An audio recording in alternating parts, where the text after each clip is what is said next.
Om Namo Bhagavate Vasudevaya. Om Namo Bhagavate Vasudevaya. Om Namo Bhagavate Vasudevaya.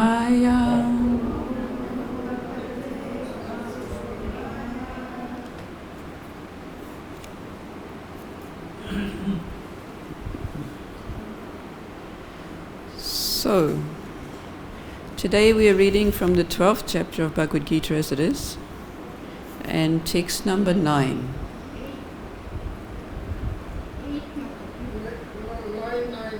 Panchagoda should have done 8 yesterday. It is 9 actually. 9 today. Yeah. It's 9 today. Yeah, it should be. I wrote the list. Okay.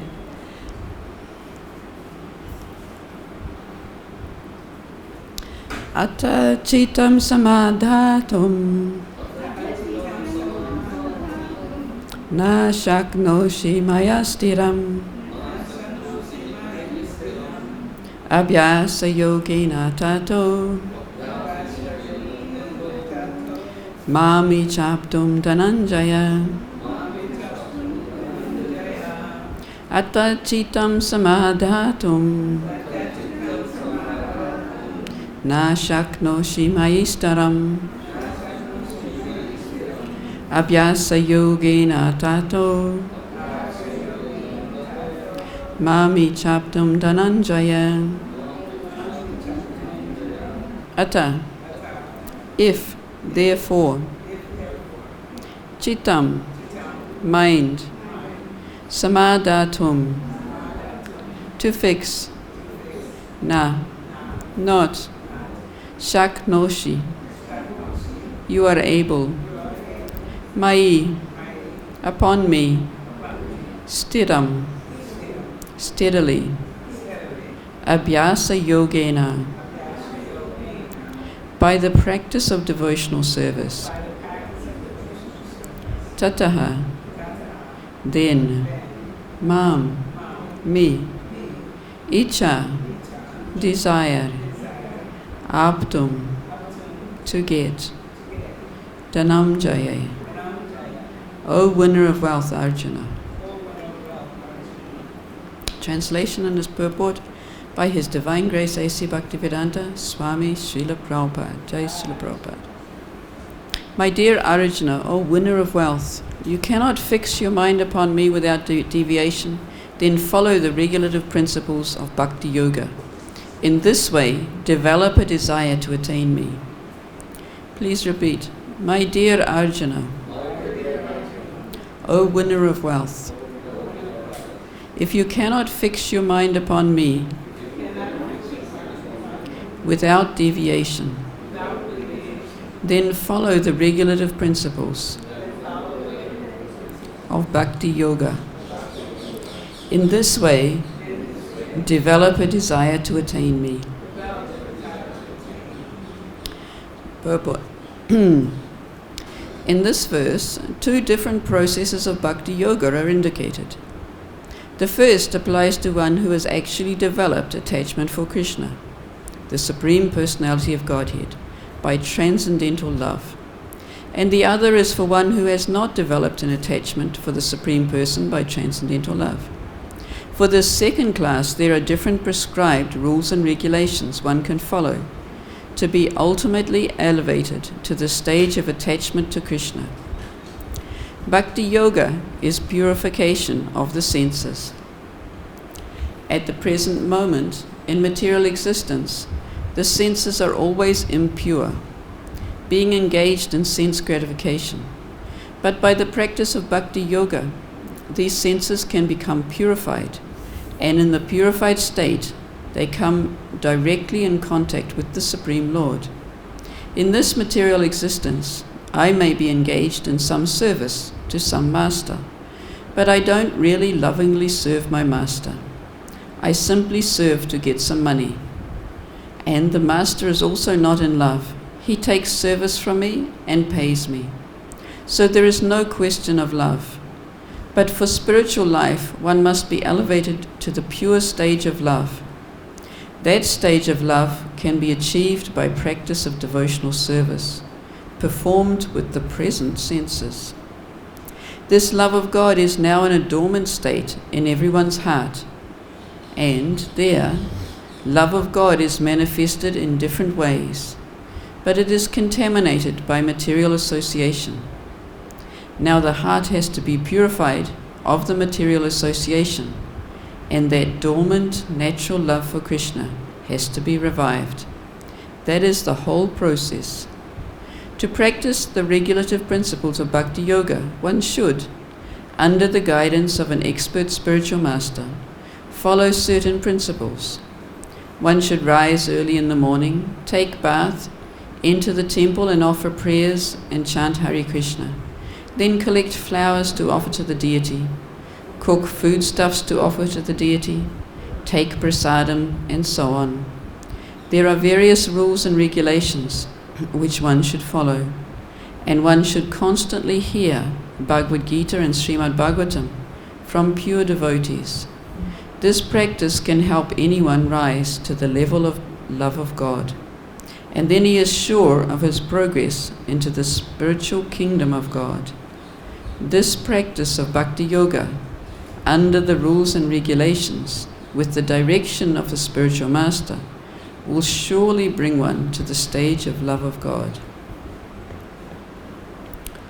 Om Ajnana-timirandasya Dhanañ-jaya Shalakaya Chakshurunmilitam Yena Tasmai Shri Gurave Namaha Shri Chaitanya Manobhistam Stapitam Yena Bhutale Swayam Rupa Kadamayham Tadati Svapadantikam Vandayaham Sri Guruho Sri Yuta Parakamalam Sri Guru Vaishnavamscha Shri Rupam Sagrijatam Sahagana Raghunatan Vitam Tam Sajivam Sadvaitam Savadutam Parijana Sahitam Krishna Chaitanya Devam Shri Radha Krishna Padan Sakana Lalita Shri Visakan Vitamscha Hey Krishna Karuna Sindhu Dinabandho Jagatpate Gopesha Gopika Kanta Radha Kanta Namustate Tapta Kanchana Gaurangi Radhe Vrindavaneshwari Vrishabhanu Sute Devi Pranamami Hari Priye Vancha Kalpatarupyascha Kripa Sindhubhya Evacha Paditanam Bhavanebhyo Vaishnavebhyo Namo Namaha Nama Om Vishnu Padaya Krishna Prestaya Bhutale Srimati Bhaktivedanta Swaminiti Namane Namaste Saraswati Devi Gauravani Pracharane Nirvishesa Shunyavadi Paschatya Deshatarane Jai Shri Krishna Chaitanya Prabhu Nityananda Shri Advaita Gadadhara Sivasadi Gaura Bhakta Vrinda Hare Krishna Krishna Krishna Hare Hare Hare Rama Rama Rama Hare Hare atha cittaṁ samādhātuṁ na śaknoṣi mayi sthiram abhyāsa-yogena tato icchāptuṁ dhanam-jaya. My dear Arjuna, O winner of wealth, if you cannot fix your mind upon me without deviation, then follow the regulative principles of bhakti-yoga. In this way, develop a desire to attain me. So this verse is the second verse in a progression describing different processes of bhakti-yoga that can be followed according to our different adhikar, or according to our ability. Prabhupada in his purport says in this verse 2 different processes of bhakti-yoga are indicated. But the first one is the one he indicated in text number 8. In text number 8, Krishna said, just fix your mind upon me, the Supreme Personality of Godhead, and engage in all your intelligence in me. Thus you will live in me always, without a doubt. So this is the highest level for someone who is fully self-realized. They can meditate on Krishna. Now, Prabhupada didn't mention it here in this purport for verse number 8, but we understand that this meditation is not the meditation like the yogis who simply meditate on the form of Krishna within their heart and do not engage in service. For bhakti yogas, our meditation is an active meditation, whether with our physical senses or with our spiritual senses, our internal senses. We're engaged in a relationship with the Supreme Personality of Godhead, and in that relationship we want to interact with Him. We don't just want to meditate on Him.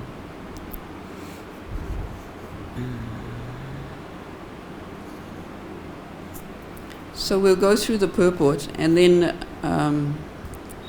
I want to spend some time looking at this abhyāsa-yoga, because this is the distinction for the second step. If you cannot fix your mind upon Krishna without deviation, then Krishna is recommending we go to abhyāsa-yoga.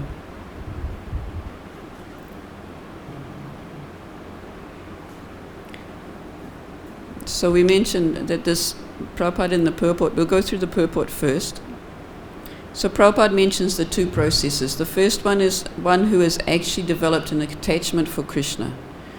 So in the previous verse 8, Krishna had said mayi, which means unto me, which the acharyas emphasize means unto Krishna's personal form. So that distinguishes it from the impersonal meditation. So this highest one is to meditate on Krishna in his personal form, in transcendental love. So not in awe and reverence, but in transcendental love.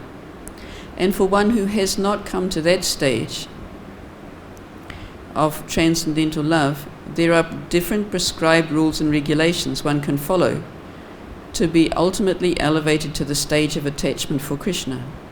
So in the verse itself, it says icchāptuṁ, which means we may develop a desire to obtain Krishna. So this developing a desire is very important for us. We start by learning about Krishna, and we get interested in Krishna, and we develop the desire to attain Him.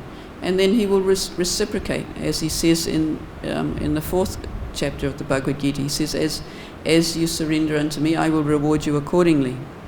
So this goes for pure devotional service as well as for partial devotional service. Krishna reciprocates with our mood and our desire to attain Him. So bhakti-yoga is a purification of the senses. Prabhupada mentions that at the present moment our senses are impure because we're engaged in sense gratification.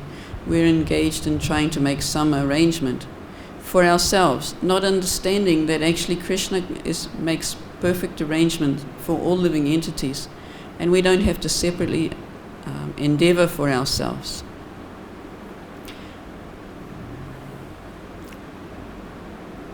But by the practice of bhakti-yoga, these senses can become purified. And in the purified state, they come directly in contact with the Supreme Lord. And then Prabhupada goes on to talk about service, because, as I mentioned, we don't just impersonally meditate on Krishna, we actually desire to serve Him. But Prabhupada is stressing that in this material world, our service is simply to get something in return, whether money or somewhere to stay or means or somewhere else. And if we don't get that, then we won't do service. For spiritual life, he says, one must be elevated to the pure stage of love. That stage of love can be achieved by this practice of devotional service. Prabhupada emphasizes that this love of God is now in a dormant state in our hearts. So this is an interesting thing for us to try and realize, how love is actually dormant within us. It's a natural part of us. So this distinguishes it from the love of the material world, because love in the material world, we think it's something that we acquire. We come to know somebody, and then we develop a relationship, and then we develop love. But our love for Godhead is dormant within us already. It comes as a result of our position as a part and parcel of God. And that in our material calculation, we can't understand that. So we have to develop enough faith to follow the process, and then we will find out. Now, in various places, Prabhupada is describing these principles that we follow in abhyāsa-yoga. Here in this purport, Srila Prabhupada is emphasizing that we have the guidance of the spiritual master, an expert spiritual master. We follow certain principles like rising early in the morning. Remember, Shruta Kirti a few days ago said that rising early in the morning is compulsory. Also, I was listening to a class by Bhakti Chaitanya Maharaj.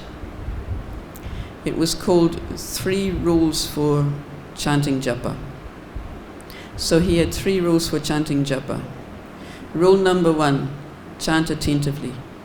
Rule number 2, chant attentively. Rule number 3, chant attentively. And then he said after that, he said, and if you want something else, if you want success in devotional service, get up early. And he said, conversely, if you want to fail in devotional service, don't get up early. So he said it's that important, just getting up early. Also in Nectar of Instruction, in one of the purports there, Srila Prabhupada says, all of our students must get up by 4 a.m. and attend Mangalarti. So here Srila Prabhupada is saying one must rise early in the morning, take bath. Now, living in India, it's natural for people to get up in the morning and take bath. But in other countries, even the doctors are recommending that you take bath in the evening and then you're clean when you go to bed, so you don't need to take bath in the morning. And things like that. And even for brushing your teeth, they say you brush your teeth at night, then you don't need to brush your teeth in the morning. But this is completely opposite to the Vedic way of doing things. In the Vedic way of doing things, we get up in the morning, we take our bath and we clean our teeth. And then we get rid of the mode of ignorance. Because in the material life, none of the material scientists or doctors or medical profession understand the modes of nature. Understand that when we're sleeping, we enter the mode of ignorance and we get up and take a bath. And if we can, a cold bath is also said to bring us quickly to the mode of goodness. And we try and get to the mode of goodness so that we can chant in the Brahma Muhurta. So enter the temple and offer prayers. So our prayer is given, we've got Gurvastakam, the first prayer we give in the morning. It's such a nice prayer that describes the spiritual master's symptoms, and as we follow the footsteps of the spiritual master, also tells us about our day. Actually, the Gurvastakam prayers tells us about what we should do in our day as well. The first sloka says that the spiritual master is like a cloud of mercy, pouring rain on the onto all the material world. So if we're following in his footsteps, we want to follow his mood, then we will also try and preach and distribute mercy to others. The second one talks about chanting and dancing in the mood of Mahaprabhu's kirtan. So we also engage in chanting and dancing in Mahaprabhu's kirtan, as the spiritual master teaches us. And the third one talks about the deity worship. The spiritual master engages us in deity worship, even if it's just, as it's said here by Srila Prabhupada, even if it's just to collect some flowers to offer to the deity, to cook something to offer to the deity. And the last class I mentioned that Srila Prabhupada, when he's talking about Gurvastakam, he says even taking prasadam is deity worship, because the prasadam is being offered to the deity, so that's also deity worship. Then the fourth verse, the Guru is offering food to Krishna, and he's feeding his disciples. So in the same way, we also understand that Srila Prabhupada in his purport to this song says that ours is not a dry religion. Prasadam distribution happens. We always distribute prasadam.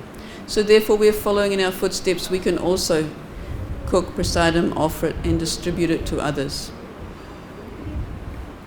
Then the fifth verse of Gurvastakam says, Sri Radhika Madhava Yorapara, and then pratikshana, which means at every moment. So at every moment we should engage in thinking of Radha Krishna. So this is why we're chanting, and this is why we're molding our whole life around serving Radha Krishna from morning till night in the temple program.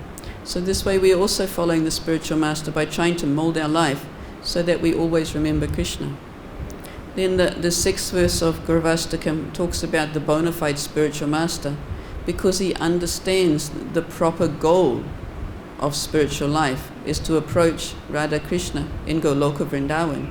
So by this we can understand who is our bona fide spiritual master, and we can also understand the goal ourselves. Then the 7th verse is telling how the spiritual master is described in the Vedas. So in that way we know who a bona fide spiritual master is and who a bona fide spiritual master is not. So by following the bona fide spiritual master, we will be gaining success. Prabhupada has emphasized practically in every purport how we gain success by following the bona fide spiritual master. And the 8th verse of the Gurvastakam says that by the mercy of the spiritual master, we get the mercy of Krishna. And without the spiritual master's mercy, we've got no hope for advancement. So then, dhyayanstuvam tasya sastrisandam, we should meditate 3 times a day. But this meditation is also not a dry meditation, because if we meditate on our Guru with all these qualities and activities, that's going to fill our whole day up with service to the Guru and following in his footsteps. So in this way, Prabhupada has given us such a wonderful prayer to start the day. As he says here, we enter the deity, enter the temple and offer prayers. Then we chant Hare Krishna. And then the next thing that Srila Prabhupada emphasizes is one should constantly hear Bhagavad-Gita and Srimad Bhagavatam from pure devotees. This practice can help anyone rise to love of Godhead, and then he is sure of his progress to the spiritual kingdom of God. So, a couple of points from Burijan Prabhu. He says that here Krishna calls Arjuna dhanam-jaya, winner of wealth, because Arjuna obtained riches by fighting. Krishna now requests Arjuna to fight his mind and obtain the wealth of meditation on him. And abhyāsa-yoga, Burijan mentions there are 2 main places in the Bhagavad-Gita elsewhere where abhyāsa-yoga is mentioned. Burijan mentions 635, and also I found from Srila Prabhupada speaking quite a lot on 8.8. So 8.8 also mentions abhyāsa-yoga. So we're going to look at both of those 2 verses as well.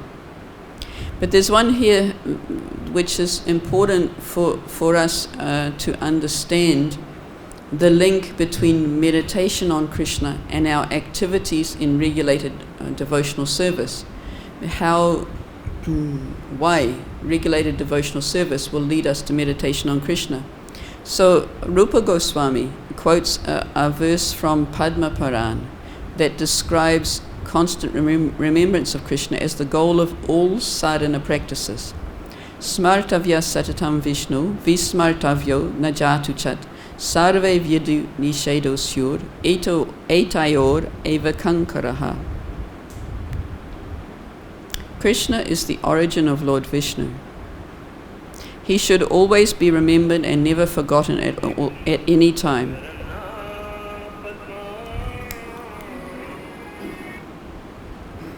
Let me just kill this. Where's silent? Got it. Okay. Sorry about the interruption. So here, Krishna is the origin of Lord Vishnu. He should always be remembered and never be forgotten at any time. All the rules and prohibitions mentioned in the Shastras should be servant to these 2 principles. So this is important because all these regulative practices that we're given right throughout the Vedas and that the spiritual master is giving us are there for this sole purpose, so that we can remember Krishna and we can never forget him.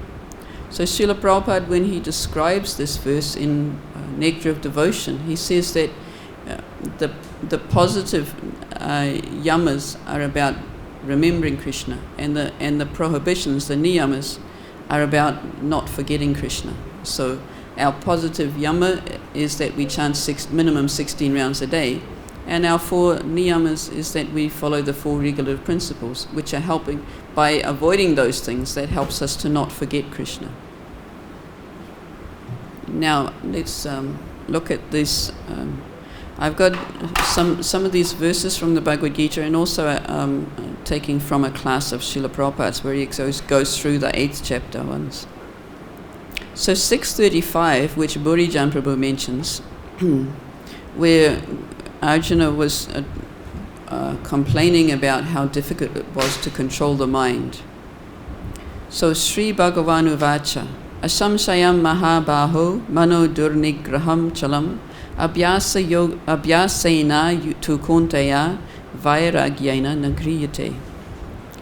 Lord Sri Krishna said, O mighty armed son of Kunti, it is undoubtedly very difficult to curb the restless mind, but it is possible by suitable practice and detachment. So here in the purport, Srila Prabhupada mentions that Krishna is agreeing it's very difficult to control the mind, but he suggests suitable practice, abhyāsa-yoga. So here Prabhupada says, at the present age, no one can observe strict rules and regulations of placing oneself in a sacred place, focusing the mind on the supersoul, etc. But by practice of Krishna consciousness, one engages in 9 types of devotional service. So here, Srila Prabhupada is stressing this abhyāsa-yoga is 9 types of devotional service. Shravanam, Kirtanam, Vishnu Smaranam, Padasevanam, Arjanam, Dasyam, Sakyam, Atma-nivedanam. So these are also another description of our regulative practice for devotional service.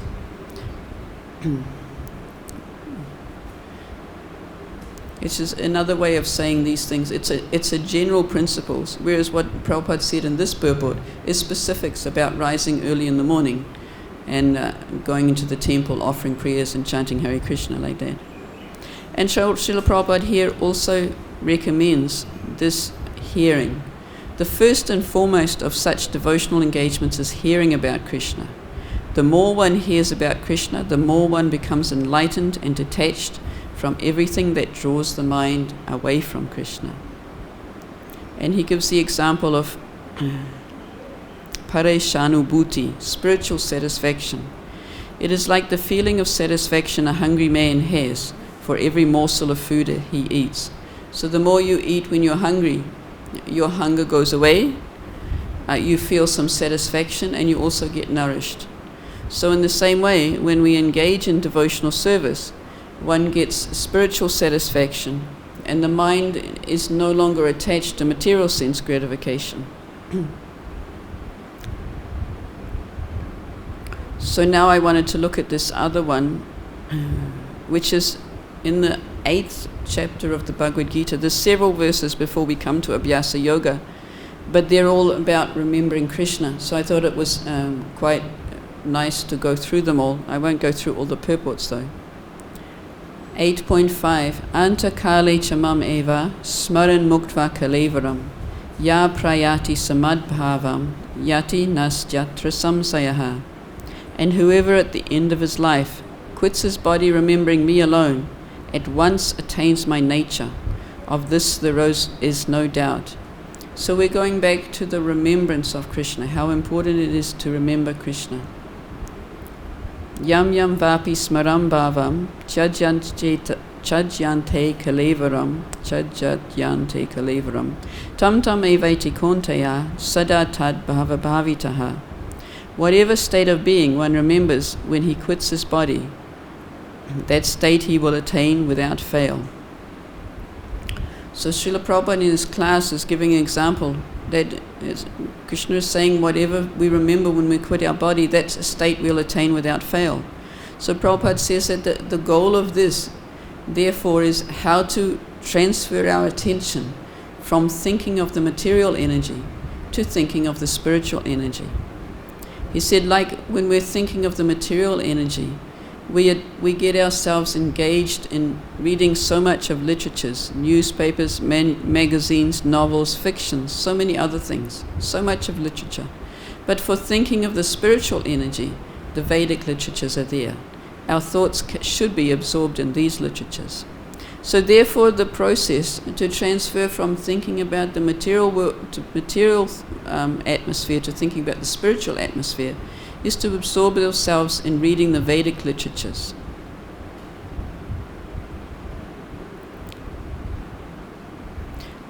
So, in Chaitanya Charitamrita there's a verse, Anadi Bahirmukha Jiva Krishna Boli, Gela Ataeva Krishna Veda Purana Kaila. These forgetful living entities have forgotten relationship with the Supreme Lord, and they are thinking of material activities. But just to transfer their power of thinking power to the spiritual capacity, Krishna Dvaipayan Vas has made so many later Vedic literatures. First he divided the Vedas into 4, then he explained them by Puranas. Then for people who are less capable, like Sri Sudra Vaishya, he made the Mahabharata.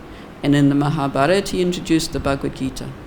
He summarized everything in the Vedanta Sutra.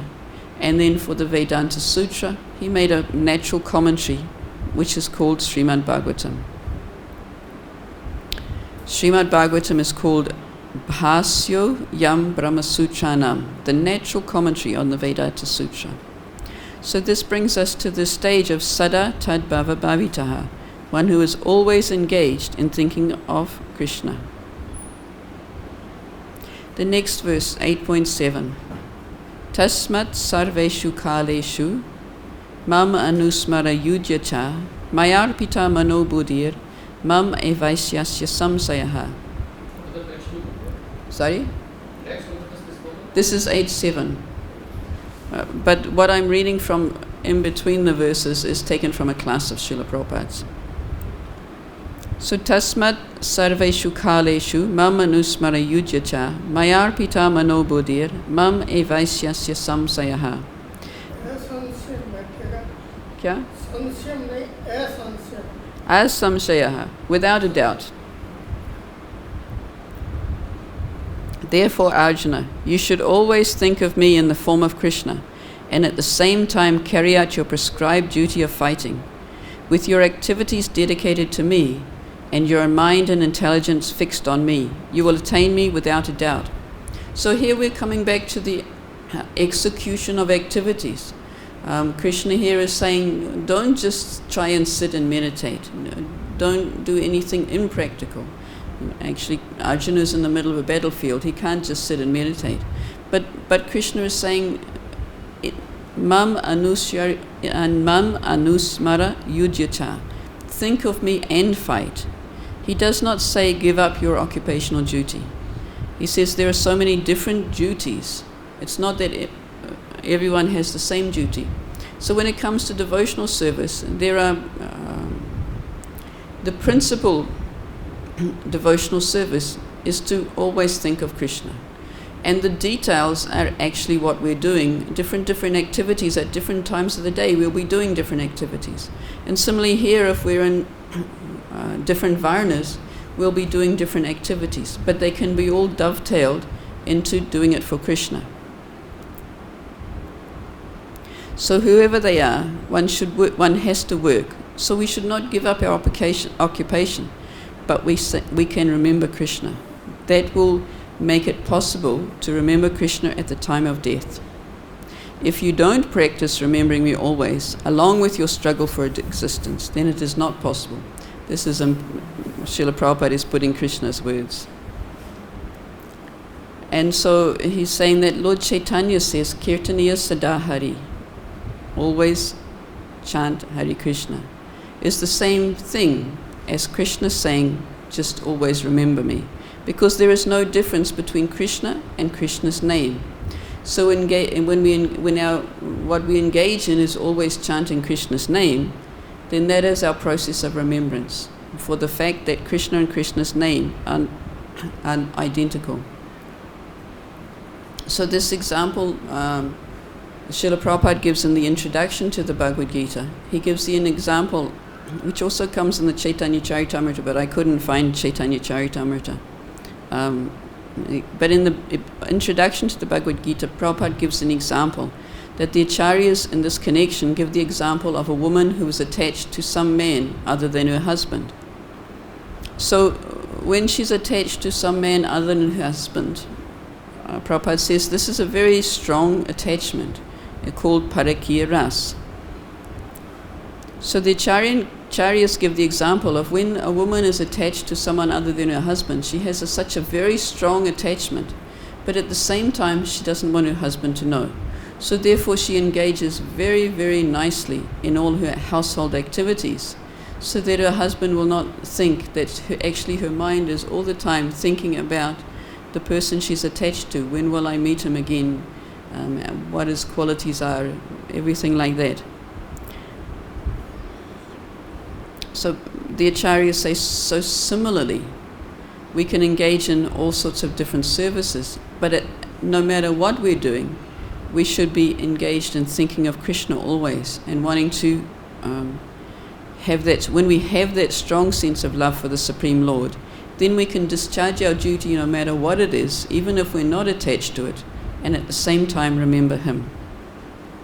So like Arjuna, he didn't want to fight, but when he finally understood that that's what Krishna wanted, he fought, and he fought remembering Krishna all of the time. So he was not ever without remembering Krishna. And it was possible for him to do something that he didn't want to do. He had to fight with his relatives, his friends, his superiors. He had to kill them, but he could do it because he understood that's what Krishna wanted. So Srila Prabhupada also mentions the verse 647, Yoginam api sarvesham madgatenantaratmana Shadavan bhajate yomam samay yuktatamodnataha. The one who thinks of the Supreme Lord always, he is the greatest yogi. So that's 8.7. So then Srila Prabhupada talks about this second to last line, Maya prito mano buddhir, mam evasyasi samsayaha. He says there is no doubt, once we're engaged in transcendental loving of the service of the Lord, there is no doubt that we will come to Krishna.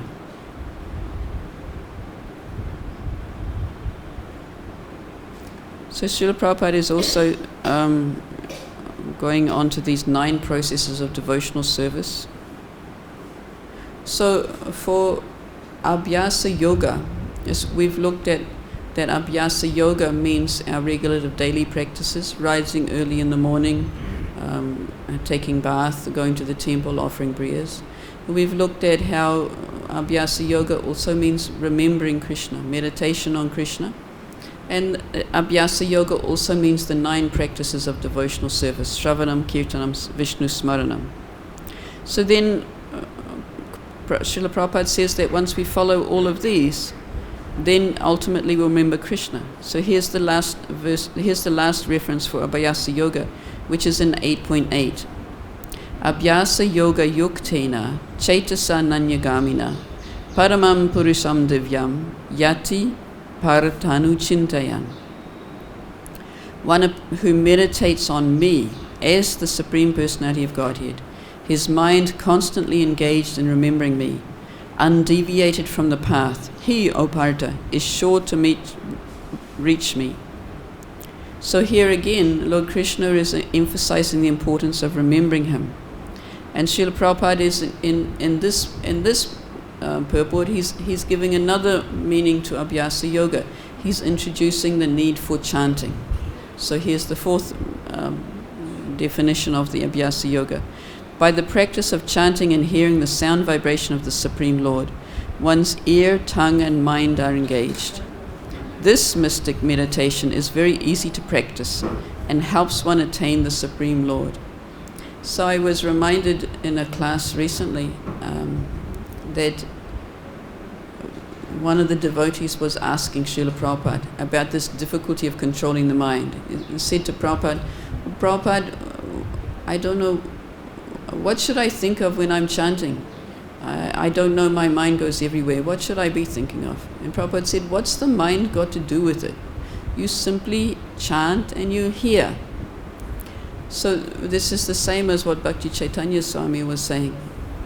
Chant attentively, chant attentively, chant attentively. If we can control our mind to simply chant attentively, like we heard in class a few days ago, I think Bhagavatam class, how bhakti devotional service is simple But simple is a very complicated word. It's very simple. You chant and you hear. But to stop the mind getting in the way is not so simple. So the process itself is very simple, but we make it complicated. But this chanting, if we can constantly think of the object of our worship, the Supreme Lord in any of his features, by chanting Hare Krishna, this chanting will purify us. So that's in today's purport as well, how this process of abhyāsa-yoga is to purify our senses. And therefore, by this purification, at the end of life, due to constant chanting, he will be transferred to the kingdom of God. So anuchintayan. Anuchintayan means by constantly thinking of Krishna only. This is a difficult process to learn, but we have to learn by approaching the bona fide guru. Tad vijnanartam sagurum iva bhigyachet. I forget, M.U. Upanishad. Mukunda. Anyway. To approach a person who is already in practice. So abhyāsa-yoga yuktena means practicing how to remember the Supreme Lord always. Cetasā-naññagamina. The mind is always flying this way and that way. So therefore, we have to remember Krishna always, or remember his name, because that is easier. So instead of concentrating my mind, which is very restless going hither and thither, I concentrate my ear into the sound vibration of Krishna, and that will also help me. That is also abhyāsa-yoga. Cetasā-naññagamina parasam purusam divyam. So these processes will attain us success in spiritual life, and it is possible for anyone. This is the conclusion of the purport of today's verse, that there's no restriction. Anybody can engage in all of these processes we've described. All these different processes of abhyāsa-yoga can be described by anyone. Krishna says also in 932 of Bhagavad-Gita, Mam hi partavyapasricha yepi syu papayonayaha striyo vaisyas tataḥ sudras tepi yanti param gatim. Anybody, no matter what stage of life, they can reach success in spiritual life, as long as they accept the principle of bhakti-yoga. Ye tepi yanti param gatim. They can also all reach the supreme destination.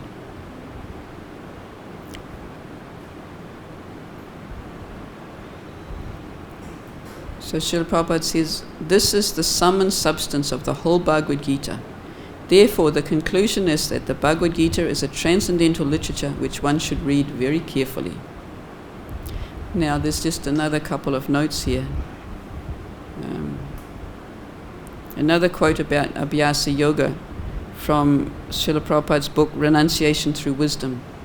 Srila Prabhupada says, when a person fixes his mind on the eternal, exquisite form of Shyamasundar, the blackish, beautiful Lord Krishna, all distress and anguish are vanquished. In the initial stages, the attempt to fix the mind on Krishna may be unsuccessful, but with a regulated practice of abhyāsa-yoga, it becomes possible. Abhyāsa-yoga means this engagement in the ninefold processes of bhakti, beginning with hearing and chanting the holy name, pastimes, and so on of Krishna. Proper execution of abhyāsa-yoga culminates in the awakening of divine consciousness, or super-consciousness. That is true success. And so just in conclusion, I want to come back to this verse, Satatam, smartavya satatam Vishnu, vismartavyo najatu chit, sarva vyedi nishedu syur, etoyo eva kinkaraha. Lord Vishnu should be remembered and never forgotten. All the injunctions and prohibitions are servants of these two. So there's a comment here by Rupa Goswami in Laghu Bhagavatamrita about this word satatam, or constant. So in common language, satatam means regular or constant. But when we're talking about a specific context, Rupa Goswami wants to put more emphasis on this verse. He says, in terms of sacrifice and service, it means obligatory. So, when failure to perform some activity will lead to loss, that activity is called nitya, satyatam. Since Lord Vishnu is the Supreme Person, failure to perform devotional service to him leads to losing the real value of human life. Therefore, devotional service to Lord Vishnu must be called nitya, satyatam, obligatory, not just something we should always do. It's something we need to do, we have to do. Moreover, there is no more serious obligation than this devotional service. By fulfilling other obligations, he gives the example of chanting Gayatri Mantra at certain junctions of the day, which is another of our regulative practices. A person can achieve Pitraloka.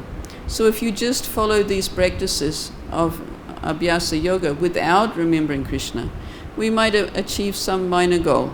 He's giving the example that if we chant Gayatri Mantra, we can achieve Pitraloka. But if we perform devotional service to Vishnu, we can achieve Vishnu's abode. So this is another emphasis on how important devotional service is for us. That this remembrance of Krishna is the goal of our activities according to all the Vedics. All the Vedic injunctions are aimed at remembering Krishna, so we should never forget him. Okay, so we're coming close to the end, even though the clock is wrong. So does anyone have any comments or questions about today's class?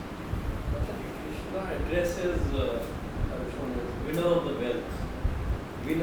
Winner of wealth.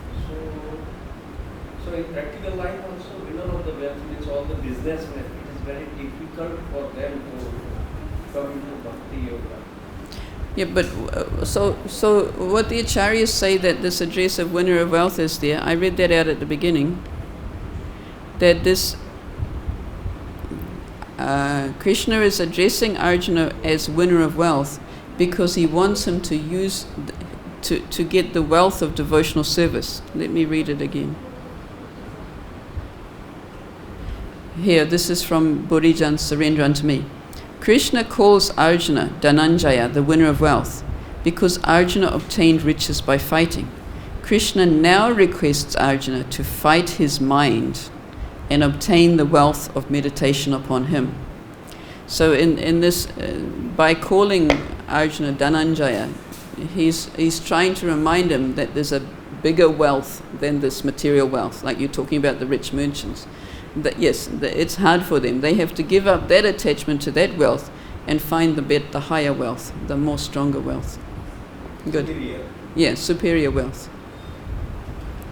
Good. Thank you. Yes, Prabhu. I don't understand this. Mind control is the biggest wealth then. No. The biggest wealth is to come to devotional service. So Krishna wants Arjuna to fight his mind. To fight his mind. Krishna now requests Arjuna to fight his mind and obtain the wealth of meditation on him. So meditation on Krishna is the higher wealth. And as mentioned in the verse, yesterday's verse, that meditation on Krishna, you will live in Krishna without a doubt. And we saw in the 8th chapter, meditation on Krishna, you will attain him. So meditation on Krishna, you will get the highest goal. And you will get to meet him in the spiritual world, as we get in Brihad Bhagavatamrita. If we perfect our process of chanting our mantra that's given by the Guru, we can get to meet Krishna face to face. And Krishna, when he meets Gopakumar, he's so excited to meet Gopakumar that he actually faints out of excitement. So we think we're doing all this effort to get to see Krishna, but actually Krishna is really waiting for us. He really wants us to come to him, and he's really looking forward to us getting there. So, and also described in Madhurya Karumbini, how much, in the last chapter of Madhurya Karumbini, is described how much Krishna actually wants to reciprocate personally with each and every devotee. according to their desires, he will reciprocate to fulfill those desires. So that becomes by far the greatest wealth. Something more you want to add, Prabhu?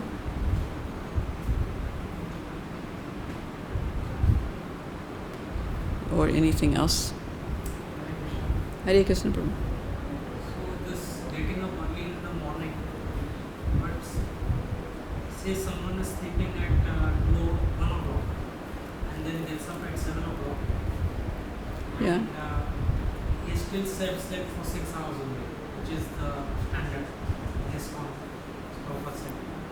And then in the daytime he has various services like left and right. So, when he was going to bed at 1 o'clock, was he actually doing anything like preaching, or was he just going to bed at 1 o'clock? Yeah, means reading, preaching, or he's not getting sleep. But for health reasons. what's being forgotten here is the potency of the Brahma Muhurta hours. The point that Bhakti Chaitanya Swami was making was that we shouldn't miss these potent times for chanting. We shouldn't leave our chanting for late at night. We should be doing as much as possible in this Brahma Muhurta hours. Also, my godbrother, who used to run so many Bhakti Vriksha courses, he said that this one thing that was the main indicator of someone's success or not in spiritual life was how many rounds they chanted in the morning. Get up a little earlier and chant some rounds. It's very, very important. Of course, some people for some of the time can't do it, but we must make a full endeavor to do it as much as possible. But then, actually, your point is correct. Brahma Muhurta is the most potent hours. All the but then Krishna is all powerful. In every hour of the day, every Krishna consciousness, everything is auspicious. As we in one chapter, Krishna says that he's not considered with auspicious or inauspicious. He's not considered, but if we are still contaminated by the material modes, we have to concern with trying to get ourselves into the best possible position. That's why we try and get to the mode of goodness as much as possible, because one example is given that if you want to fly an aeroplane, you should start from the airport. You should not just go across the field and expect the plane to rise in the sky. It may, but it's much more of a gamble to do it that way. It's much better to go to the airport and get on the runway and run and have a smooth takeoff than to try and go across the fields and in the potholes and on the sand where the sand might. So like that, it may be possible to do it in the lower modes. And you know that the nighttime is a lower mode. Nighttime is in the mode of ignorance. So yeah, for someone like Srila Prabhupada, he never touches the mode of ignorance. For Krishna, when he comes to the material world, he never touches the mode of ignorance. But we touch it. So we have to be very careful. Have you not experienced yourself the difference between chanting early in the morning? Yes, completely. Morning is the best. Yeah. So, for me, I know that I need to make the most advantage of it. I don't sleep 6 hours at night. I get up at 2 o'clock in the morning because I have service to do a little later in the morning. I don't chant all my rounds in the morning, but I like to chant at least much more than half. So for me it's that important. Even if I'm tired and I'd like a couple of hours more sleep, I don't take it, because for me there's so much difference of trying to come back to chanting later in the day. If the sooner I can finish my rounds, I don't get them finished before breakfast even, because now I have 2 classes in the morning. My Guru Maharaj is also giving class in the morning, so I get 2 hours of class and then another hour of class with our Bhagavatam class. So therefore I get up much earlier in the morning so that I can get the most benefit from chanting my rounds. Because if I leave my rounds till later, it is so difficult to control my mind. And so I'm concentrating on that. Be attentive while chanting. Just chant and hear. The more the mind gets active during the daytime, the mind gets active in the mode of passion. thinking about what needs to be done and so many other things come up in the mind, it's very hard to just put it aside. So if you can put it aside and chant well later, good luck. But I prefer to follow the process that's given by Srila Prabhupada, by our acharyas, and as much as possible get up early in the morning and give myself a better chance of controlling the mind. Anyone else wants to add anything? Can I say something? Sure, Prabhu. We should study the life of the pure devotees like Sannyasis, Guru Maharaj. Like Prabhupada used to sleep for 2 hours only. Yes. My Guru Maharaj, his Holiness Jayapataka Swami Maharaj, he used to continuous flight 8 hours or more also.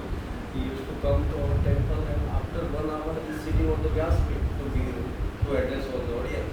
Yeah, yeah. When that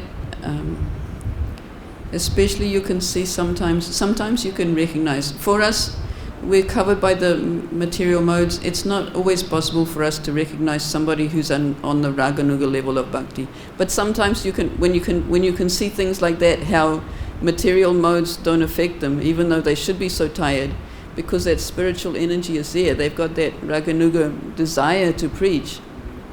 You can sometimes recognize it, and you can just be in awe and hope to get to that stage also. Yeah.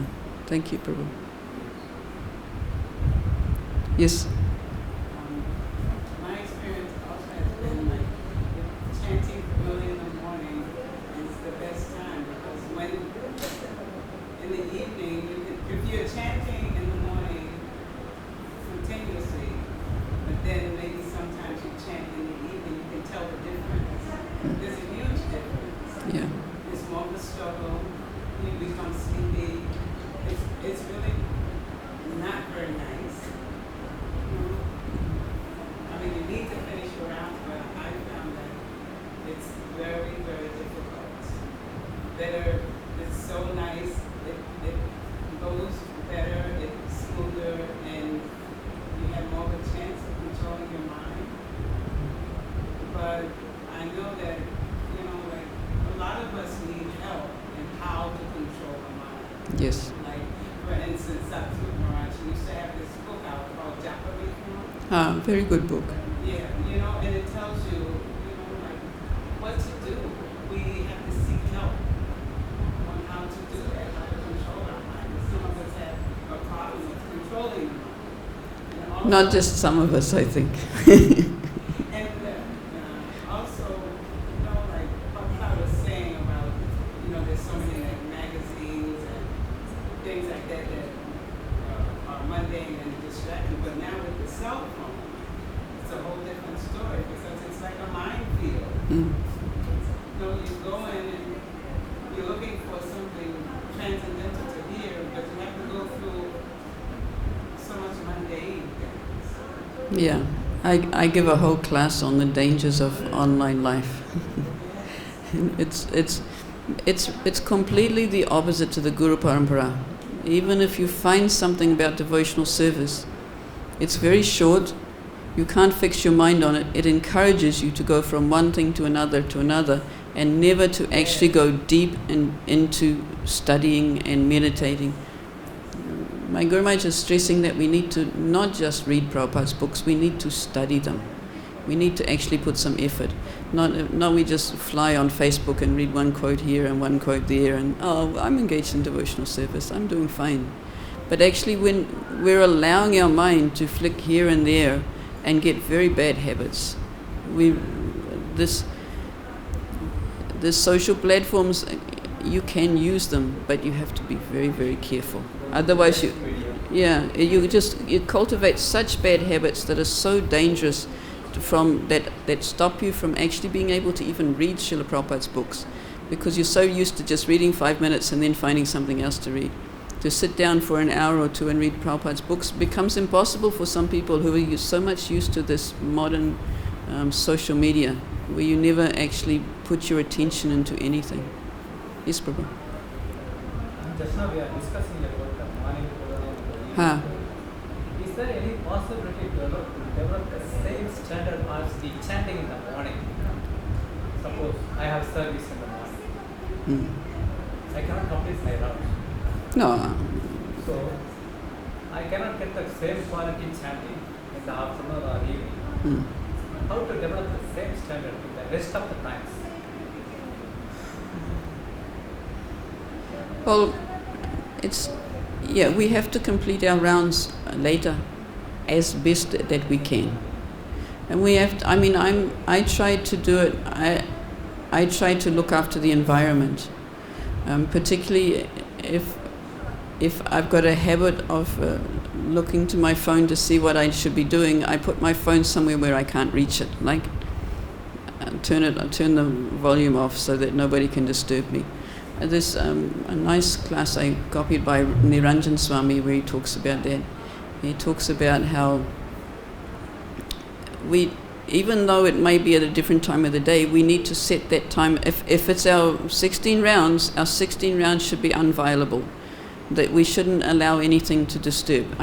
Sure, we've got a balance that we couldn't do in the morning. We can't sit 16 rounds all at one time. I can't either. But for that balance that's left, that 4 rounds, that 6 rounds, whatever, we say, okay, now before I do anything else, and it's after breakfast, because we're associating with the devotees, we can't say, I'll take my breakfast later. Yeah. We have to take breakfast at breakfast time, right? I can say I don't want to eat before I chant my rounds, but it doesn't work that way. I have to take breakfast. So, but when I sit down after breakfast and after class, I take 20 minutes rest, and then I get up and I say, okay, now I'm going to chant my rounds.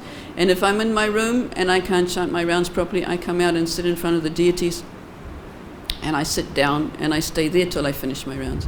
So like that, I try and put this aside. I've got 4 rounds left, I've got 6 rounds left. Okay, I've got time now, I'm going to sit down now and do it now. And I don't have the reference, but I heard in a class somebody quoting from Bhaktivinoda Thakur that if possible you can do in modules of 4 rounds, 4 rounds, 4 rounds, and don't just try and do 1 round here and 1 round there. So try and do it in blocks so that you can develop some attention of your mind like that. So we try our best with the environment and setting the time free and making sure that we're not disturbed for that time, even if it's locking the door and putting the cell phone outside the locked door so that you can't pick it up, like that. And say, okay, this I've got 4 rounds left, this is my half an hour, I'm not going to be disturbed for this half an hour, like that. It's the best we can do. But we should try and make that effort because it's so important. I try and complete my 16 rounds as early as possible. And then I chant a few extra rounds for people who have coronavirus because my spiritual master asked me to. So those rounds I'll do in the evening because they're extra rounds. But still I try and chant them nicely because we have to develop good habits, not bad habits. But for these 16 rounds that we've promised in front of the fire sacrifice to chant, should be chanted attentively. And if it may not be able to be all in the morning, but we should make sure we put that time aside to do it nice as well as we can. Like that. Okay. Anything else? Okay. Thank you very much, everybody. Srila Prabhupada ki jai.